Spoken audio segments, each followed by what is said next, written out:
एक समय था मध्य प्रदेश में, जब निमाड़ मालवा क्षेत्र में मैं कदम रखा तो मुझे ऐसा महसूस हुआ कि हमारे समाज का मार्गदर्शन वो लोग कर रहे हैं जो समाज का ही अस्तित्व खत्म करना चाहते हैं।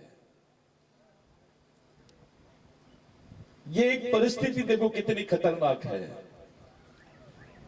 कि समाज का मार्गदर्शन वो लोग कर रहे हैं जो आदिवासियों का मार्गदर्शन कर रहे हैं। वो वही लोग हैं जो आदिवासियों के अस्तित्व को खत्म करना चाहते हैं। पहला। दूसरा ये कि जो विचारधारा तुम्हारे सामाजिक, सांस्कृतिक और अधिकारों को खत्म करती है, उसके वजूद को खत्म करती है, उसी विचारधारा को हमारा समाज अपने विचारधारा मान के काम कर रहा है। जो जहर है उसकी खेती कर रहे हैं हम। जिस चीज से हमारा सामाजिक अस्तित्व खतरे में आ जाएगा उसी को अपना आइडियोलॉजी बना लिया हम लोगों ने, उसी को अपना सिद्धांत समझ लिया। जब समाज दुश्मन के षड्यंत्र को ही अपना सिद्धांत समझ लेता है, वो समाज अपना अस्तित्व नहीं बचा सकता है। जो दुश्मन का षड्यंत्र है उसको सिद्धांत समझ के जीने वाले लोग बेवकूफ हैं। और ये हमारे साथ में हुआ है। 1950 के बाद में जिस पाताल पानी में आप लोग बैठे हैं, इसको अनरिकॉर्डेड लैंड नाम से घोषित कर दिया गया है। Unrecorded land. अनरिकॉर्डेड लैंड का मतलब है ऐसा लैंड जिसका कोई रिकॉर्ड नहीं है। क्योंकि ये टंटा भील के बारे में बात नहीं करना चाहते थे, करके अनरिकॉर्डेड लैंड बोला गया इसको। शर्म की बात है, हमारा कोई जनप्रतिनिधि, वो किसी भी पार्टी में हो, उसने कभी इस बात पर ध्यान नहीं दिया। मध्य प्रदेश गवर्नमेंट के पास में भील वंश की कोई एंथ्रोपोलॉजी रिपोर्ट नहीं है, जिसको मानव शास्त्रीय रिपोर्ट बोलते हैं, वो नहीं है, उसको जला दिया गया। यानी आपकी जो मानव शास्त्रीय रिपोर्ट है वो भी आज मध्य प्रदेश में नहीं है। यानी आपको खत्म करने का बेस बनाना शुरू कर दिया गया था। मैं 2011 की बात कर रहा हूं। ये सब होते हुए भारत सरकार का प्रतिनिधित्व मंडल जाता है यूएन में, संयुक्त राष्ट्र संघ में जाता है और बोलते हैं कि भील वंश के लोग आदिवासी नहीं है। ये मैं नहीं बोल रहा हूं, ये संयुक्त राष्ट्र संघ में आदिवासियों के संबंध में जो अधिकार सम्मेलन हुआ है उसमें रिकॉर्डेड है कि भारत सरकार ने बोली है भील वंश के लोग आदिवासी नहीं है, क्योंकि भील वंश की जो भाषा है उसमें संस्कृत के शब्द मिलते हैं। साथियों, पूरी कौम को खत्म करने का षड्यंत्र, पूरे भील वंश को खत्म करने का षड्यंत्र, ये जो हमारे लोग ढोंग धतूरे कर रहे हैं, मैं बिलाला हूं, मैं बारेला हूं, मैं वो दरबार हूं, तो मैं भील हूं, मैं गावित हूं, एक भी नहीं बचेगा, एक भी नहीं बचेगा। जो स्टेटमेंट भारत सरकार ने दिया है और हमारे लोग इस पर भी खामोश। मैं बार बार मंचों से बोल रहा हूं कि भील वंश को ही खत्म करने का षड्यंत्र है भारत में, कोई मान नहीं रहा। इसलिए जब 2011 का जजमेंट पास हो रहा था सुप्रीम कोर्ट में, तो हमारी नंदाबाई भील को कोर्ट तक नहीं जाने दिया जा रहा था। बिरसा ब्रिगेड ने एक्स्ट्रा ऑर्डिनरी सिक्योरिटी दी उसको, उसका संरक्षण किया और उसको सुप्रीम कोर्ट के सामने खड़ा किया। आज सुप्रीम कोर्ट ने 2011 में बोला कि भील वंश के लोग भी आदिवासी है, वो इस देश के मूल मालिक है, इस देश के, उनकी संस्कृति यहां के हिंदू भाइयों से अलग है। कोई ताली नहीं बजाए। ये 2011 में जजमेंट हुआ। एक नेता बने, मिनिस्टर बने, कई लोग बने। एक भील वंश की महिला जिसको नंगा करके घुमाया गया, वो महिला की लड़ाई ने तुमको इस देश में पहचान दी है। ये जो टोपी पहने हैं आपने, ये टोपी की विचारधारा ने आपको पहचान दी है। फिर भी भारत सरकार मानने को तैयार नहीं है कि भील वंश के लोग इस देश के मूल मालिक है।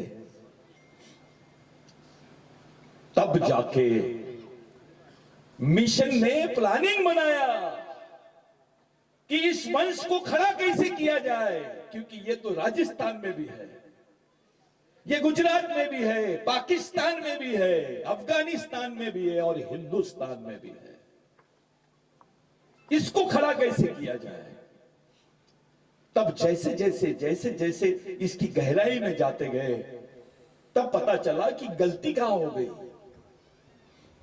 आपके जितने महापुरुष थे, उन महापुरुषों के इतिहास को ही खत्म कर दिया गया। आपको क्रिमिनल ट्राइब के इतिहास के साथ जोड़ा गया, गुनहगार जमात के इतिहास के साथ जोड़ा गया। कुछ महाकौशल के गोंड भाई और कुछ गोंड नेता ये मुगालते में है कि हम बच्चे, हमारे पास तो संस्कृति है, हमारी तो धर्म है। अबे धर्म 3000 साल पुरानी संकल्पना है, संस्कृति तो 20,000 साल पुरानी संस्कृति है। वहां पे भी गड़बड़ है। उनको भी समझाए हमने कि क्या लिंगो गोंड था, क्या लिंगो भील था? किसी के पास कोई एविडेंस नहीं है। जब लिंगो नाम का व्यक्ति आया इस जमीन पर, तब आपको तो असुर नाम से जानते थे, कोई गोंड और प्रधान और भील और कोरकू नाम से नहीं जानते थे। तो मिशन ने यह काम सह्याद्री में भी किया।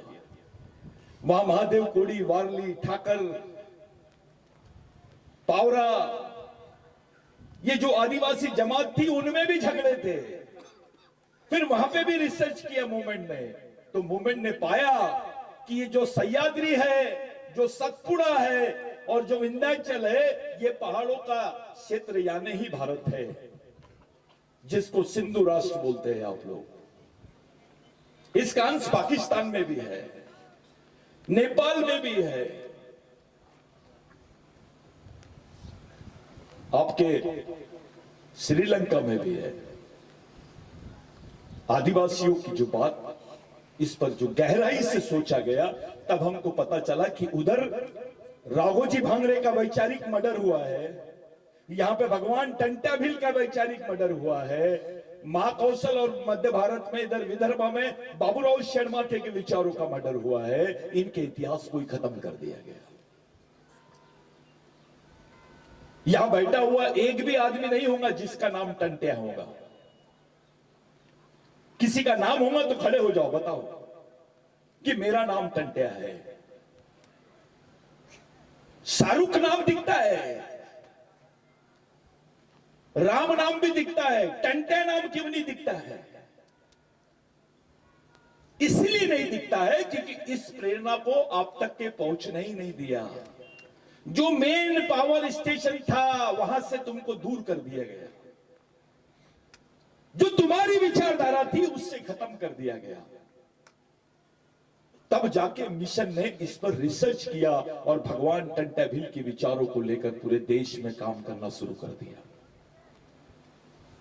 आज जिस भगवान टंट्या भील को यहां के इतिहासकारों ने डकैत बोले, जिस भगवान टंट्या भील को यहां के इतिहासकारों ने लुटेरा बोले, और वो देश की बड़े बड़े पदों पे बैठे हैं, उन लोगों को हमने चैलेंज किया और उसके इतिहास को सामने रखा।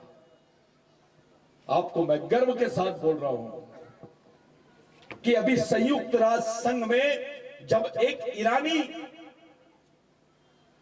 और इराक की जो लेडीज थी जिसने बयान दी, उसमें उनके मुंह से एक शब्द निकला, I am talking about living God, revolutionary Tantabhil, a father of nation.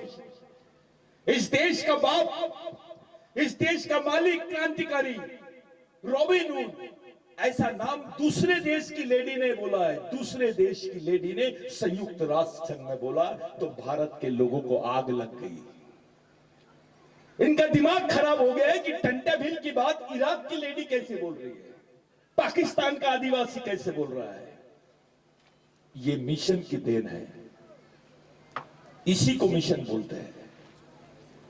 अब सवाल ये खड़ा होता है कि इराक और इराक के आदिवासी लोग भगवान टंटाभिल का नाम इतनी सम्मान से लेते हैं, क्या यहां के लोग, अपने आदिवासी भाई लोग, भगवान टंटाभिल का मिशन भी चला रहे हैं कि नहीं? ये जो मिशन खड़ा हुआ है, इस कौम को बचाने के लिए खड़ा हुआ है। आज डंके की चोट पे हम लोग बात कर रहे हैं कि संस्कृत भाषा इस देश में पहले नहीं आई, पहले भिल्ली भाषा आई। ब्राह्मण पहले नहीं आया, भील पहले आया। वो इस देश का मालिक है। ये जो भीलवाना, कोलवाना और गोंडवाना है, ये एक ही सिंधु संस्कृति के 3 पार्ट है। ये इतिहास इस देश में रखने वाले मिशन का नाम ही बिरसा ब्रिगेड है। साथियों, डॉक्टर बाबा साहब आंबेडकर के नाम पे लाखों लोग दीक्षा लेते हैं, जिनका जन्म भी मऊ में ही हुआ था। डॉक्टर बाबा साहब आंबेडकर की माता जी बच्चे को भगवान टंटाभिल की कहानी सुनाती थी, बाबा साहब को कबीर के दोहे और भगवान टंटाभिल के कहानी।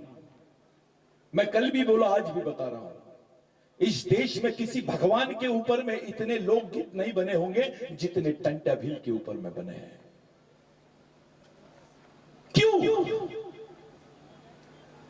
अरे भगवान राम पर भी इतनी भाषाओं में कोई लोकगीत नहीं बने हैं जितने भगवान टंटाभिल पे बने हैं। मैं बोल रहा हूं पूरी जवाबदारी के साथ। इसका कारण यह था कि इस देश का गरीब कोई भी रहे, वो ब्राह्मण क्यों नहीं रहता, उसने भगवान टंटाभिल को मसीहा माना है, भगवान माना है। लोग भगवान टंटाभिल का नाम लेके भीख मांगते थे तो उनको भीख मिल जाती थी। उसके गाने जब गाते थे तो उनकी पूरा परिवार चलता था। चाहे गोंडी भाषा हो, कोरकू भाषा हो, भिल्ली भाषा हो, इधर तुम चले जाओगे तेलुगु भाषा में भी लोग मिलेंगे, कर्नाटक में भी भगवान टंटाभिल को मानने वाले लोग मिलेंगे आपको।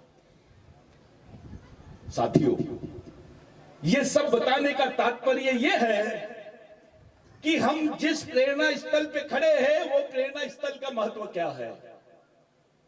मैंने जितने ग्रंथ पढ़ा, जितने रिसर्च किया, जितने क्रांतिकारियों के बारे में रिसर्च किया, इतना व्याख्यान उस वक्त कोई मीडिया नहीं था, उस वक्त कोई पेपर में छापते नहीं थे, सिर्फ ब्रिटिश इंडिया में छपता था।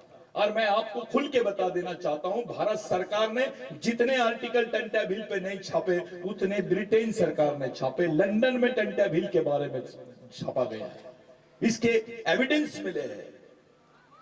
अरे अंग्रेज तो दुश्मन थे,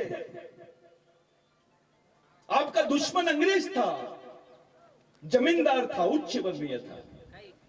लेकिन जब अंग्रेज यहां से गए तो उन्होंने वहां जाके बयान दिया कि we have seen a living god, यानी हमने जिंदा भगवान को देखा है। वहां के लोगों ने पूछे पार्लियामेंट में कि who is that living God, तो उन्होंने बोला रिवोल्यूशनरी टंटाभिल, क्रांतिकारी टंटाभिल। एक उसका दुश्मन उसकी इतनी बड़ी तारीफ करता है, लेकिन भारत के इतिहास में उसको स्थान नहीं दिया गया। साथियों, इसलिए स्थान नहीं दिया गया कि अगर आप में टंटाभिल की विचारधारा होती, आज अगर उस वक्त एक जनरेशन, 2 जनरेशन चूक गई हमारी, अब तीसरी जनरेशन है जो भगवान टंटाभिल की शरण में आई है। हमारी